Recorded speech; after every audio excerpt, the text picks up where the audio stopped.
Hey everybody, Doug8798 here. This is my review of the 2012 movie Wreck-It Ralph, which came out November 2nd. I saw this movie yesterday with a friend. Okay, going into this movie, I originally did not care for the movie. I didn't care if it was good or bad. First off, I just wanted to do something with my best friend, Gabrielle Collins, who's recently back in town. And I just wanted to see the cool video game cameos of characters like Ryu, Chun-Li, Zangief, Kim Masters, M. Bison, and a cyborg character based on Kano, from Mortal Kombat, Qbert, Pac-Man, and so many other characters. I just want to see all the cool video game cameos. Like I said, I really didn't care if the movie was going to be good or bad, but boy was I surprised. This movie was awesome. It had exceeded my expectations. The characters in the movie were likable, funny, and relatable, and awesome at the same time. This movie is about an arcade video game villain named Ralph from a video game called Wreck-It Ralph, who in the game is a villain who stays in a dumpster and destroys and wrecks the building, hence the title Wreck-It Ralph. Wrecks the building, and a guy named Fix-It Felix Jr. saves the day. Ralph is sick of his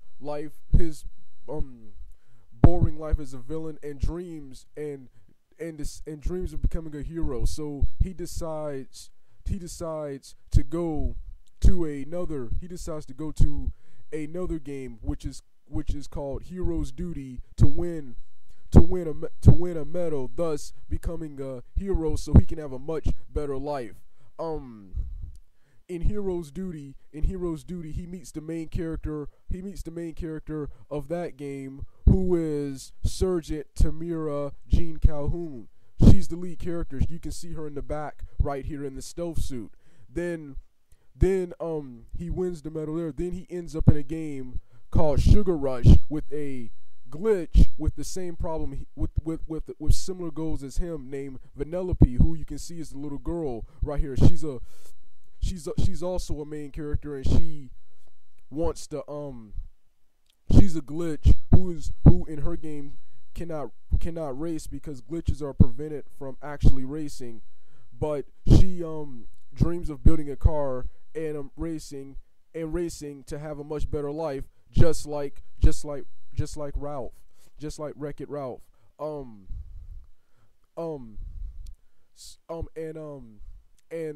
Tamira, the lead character of Hero's Duty, wants to get rid of these bug-like creatures, which are called viruses. They consume and eat everything, and if they consume and multiply and eat everything, they will destroy all gaming.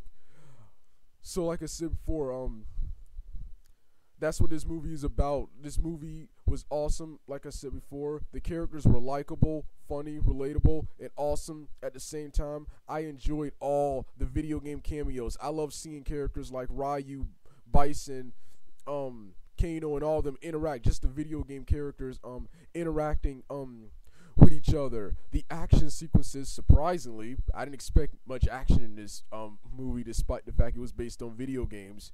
The action sequences were very well choreographed. So were the racing scenes, the race car scenes at the end in the video game Sugar Rush. The animation was good. It was really funny and just surprisingly good for a Disney film. I tell you, I hate Disney these days. I don't watch these movies. I don't watch these type of kids movies because, in my opinion, I think most of the kid movies of today suck and are just some thrown together crap to sell to kids. But this wasn't. This was one of the best Disney animated, Pixar, whatever pictures I've ever seen. I've not really seen a good one since Meet the Robinsons featuring the Jonas Brothers. I never watched Toy Story 3 or The Princess and the Frog, so I don't know how those are, but none of the Disney stuff, in my opinion, in recent memory, has really been all that good, but this was good. There are also some great actors in this film, like John C. Reilly, of course, who is from the vampire movie Cirque du Freak. Um, then there's Sarah Silverman as Vanellope the girl, and then there's Jack McBrayer as Fix-It Felix Jr., Jane Lynch as Sergeant Tamira Cahoon, and even the DBZ narrator Cal Herbert appears as Bison in this film. Appears as Ryu in this film. So voices Ryu in this film. So awesome cast. Like I said, the characters were relatable. The only thing I did not like about this film was in the beginning. The only thing I didn't.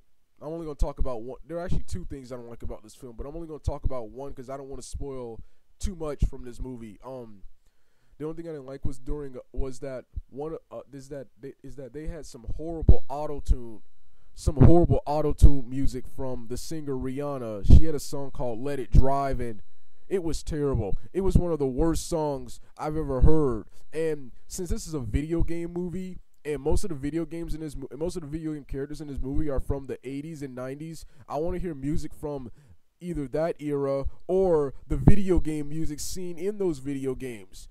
I want some techno video game music or 80s and 90s music. I don't want to hear a bunch of auto-tune BS in a movie. That's another reason I almost didn't want to see this film.